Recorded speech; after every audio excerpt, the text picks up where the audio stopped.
Hello and welcome to episode 1 for our Let's Play of J.R.R. Tolkien's The Lord of the Rings, Volume 1. Now I decided to go back and redo this video from the first one that I posted because since I've finished the Let's Play series, I've gotten a little bit better sense of how to get better audio and video at least. And the first one was really pretty terrible, so I thought I'd go back and redo the first video in the series and make it acceptable at least. Now, as I said in the first edit, the reason I decided to tackle this for my first Let's Play is that it was a game that I grew up playing. I can remember being, 5 or 6 years old playing this game, and I didn't find too many walkthroughs or Let's Play videos that had completed the whole game, so I thought this would be a good one to start with. And it's worth mentioning that I'll be playing the enhanced version of the game. There are 2 different versions. The only real difference is that the enhanced version uses clips from Ralph Bakshi's animated version of The Lord of the Rings, which adds kind of a nice little touch, even though the characters look nothing like their portraits in the game.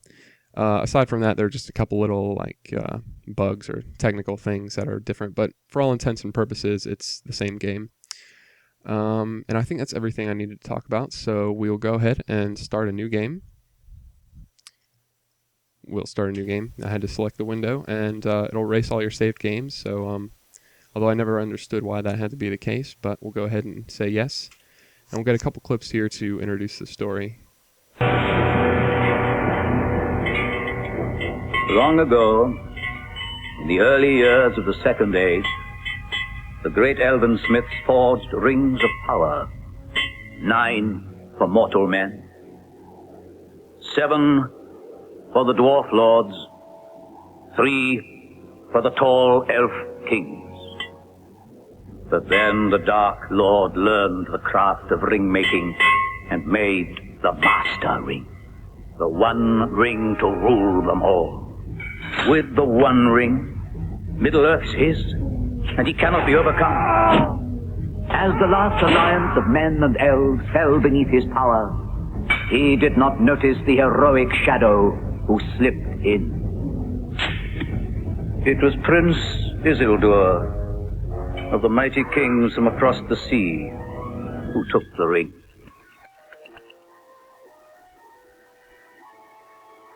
But because he did not destroy it, the spirit of the Dark Lord lived on and began to take shape and grow again. But the ring had a will of his own, and a way of slipping from one hand to be found by another, so that it might at last get back to its master. And there the ring lay, at the bottom of the great river Anduin, for thousands of years. During those years, the Dark Lord captured the 9 rings that were made for men, and turned their owners into the ring wraiths, terrible shadows under his great shadow, who roamed the world, searching for the one ring. In time, the ring was found. 2 friends were fishing in the great river one day.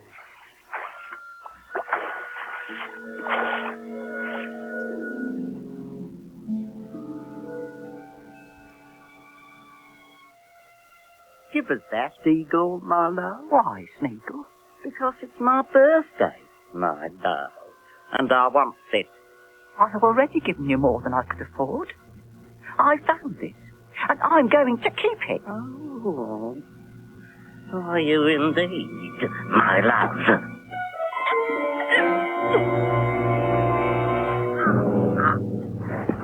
He used the ring for thieving and to find out secrets. His own people began to despise the wretched creature, to call him Gollum. Tortured and driven by the ring, he hid in dark caves and a deep mountain. But the ring slipped off Gollum's finger too. And so it was that Bilbo found him during his travels with the dwarves. Thief, Baggins! Thief! It stole our precious!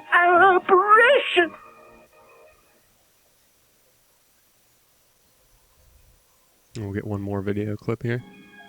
17 years passed sleepily in the Shire.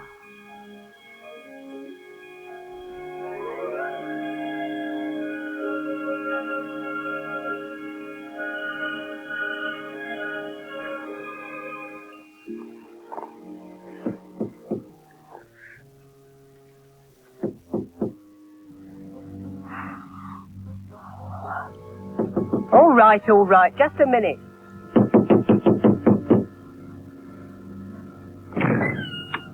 Gandalf! Greetings, Frodo. Gandalf, it's really you. Oh, it's been so long. 17 years since Bilbo left. You look the same as ever, Frodo.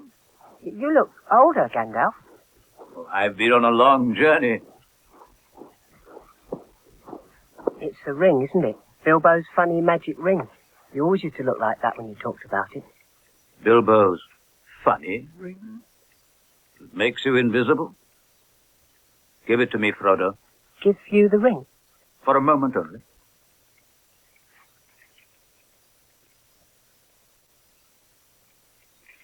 Can you see any markings on it? There are none. It's quite a plain ring, really. Well then, look. Wait. Do you desire it so much already? No, but why ruin it? Because it is altogether evil. It will corrupt and destroy anyone who wears it, until he passes into the world of shadows, under the power of Sauron, the Dark Lord of Mordor. Not Bilbo! You are the one who has the ring now.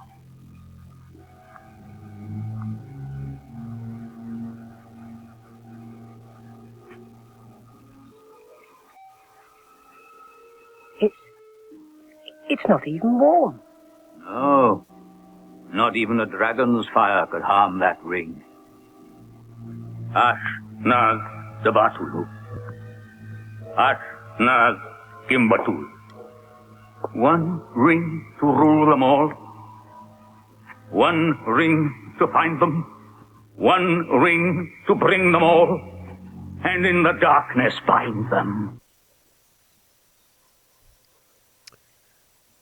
So now the game starts after that, and those clips kind of give you a history of the ring itself. The game doesn't do a very good job of telling you what you're actually supposed to be doing, what your objective is. And if you're familiar with the story at all, most of the game adheres pretty closely to the plot of the books, except for one big difference at the end.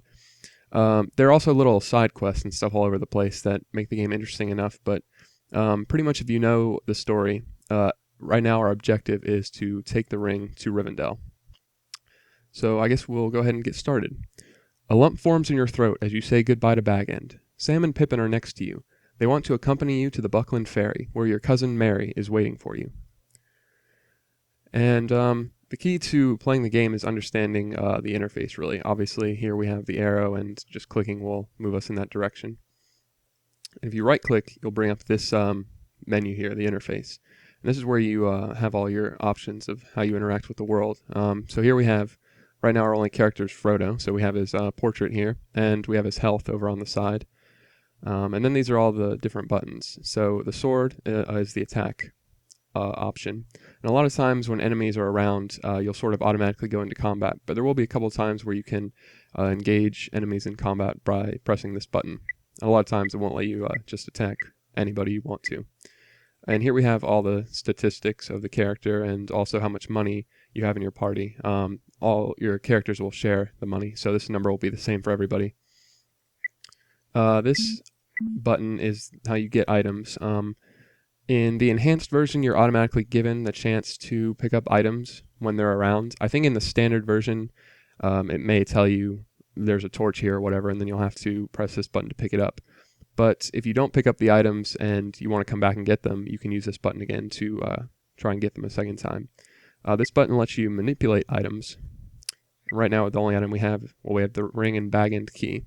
So use is to use them. Trade lets you switch items between members of your own party or with outside non-player characters. Show, you just show the item. a lot of these are pretty self-explanatory. Equip lets you put on or armor or weapons, and discard will get rid of the items. This one here is the skills, and you either have passive or active skills. Passive skills are things like lore. So if you have a certain lore, for example, here in the Shire, if we have Hobbit lore, it may display some text pertaining to that, whereas if we didn't have anyone with that skill, the text wouldn't display. We also have Elven lore and Dwarf lore. There are different kinds.